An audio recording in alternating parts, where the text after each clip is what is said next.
Science and টেকনোলজির যুগ। দেখাচ্ছি আপনাকে টেকনোলজি কাকে বলে।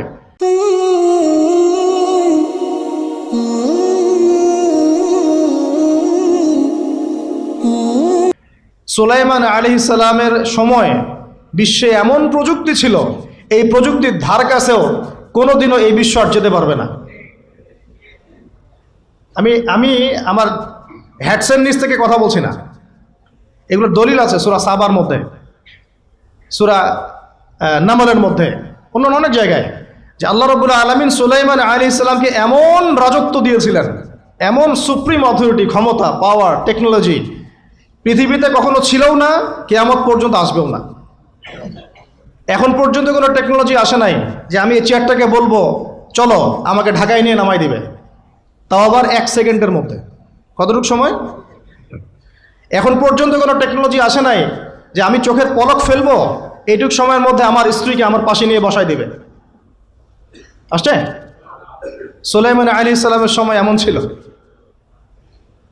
সাগর থেকে মুক্তা, মণিমুক্তা আরোহণ করে এটা দিয়ে অট্টালিকা নির্মাণ করা হতো। তিনি জিন জাতিকে দিয়ে কাজ করাতে পারতেন।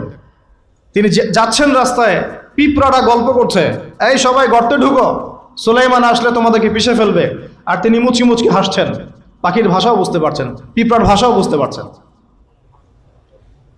তার বাবা দাউদ আলাইহিস সালাম জাবুর তেলাওয়াত করছেন, এই সাগরের মাছ সব কাছে চলে আসছে জাবুর শোনার জন্য। এমন প্রযুক্তি আপনি এখনো বের করতে পেরেছেন?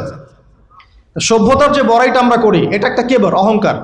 এটা কি আল্লাহ পাক এর জন্য বলেছেন আমি কত কওমকে এর আগে ধ্বংস করেছি, কত যে কওমকে আমি ধ্বংস করেছি। ফাসিরু ফিল আরদি ফানজুরু কাইফা কানা আকিবাতুল মুকাদ্দিবিন। তোমরা এই জমিনে বিচরণ করতে থাকো, দেখো যারা আল্লাহকে অস্বীকার করেছিল তাদের কি পরিণতি হয়েছে। তো আমরা এখন যেটাকে নিয়ে দাবি করি, এটা সর্বোচ্চ স্তর নয় প্রযুক্তির।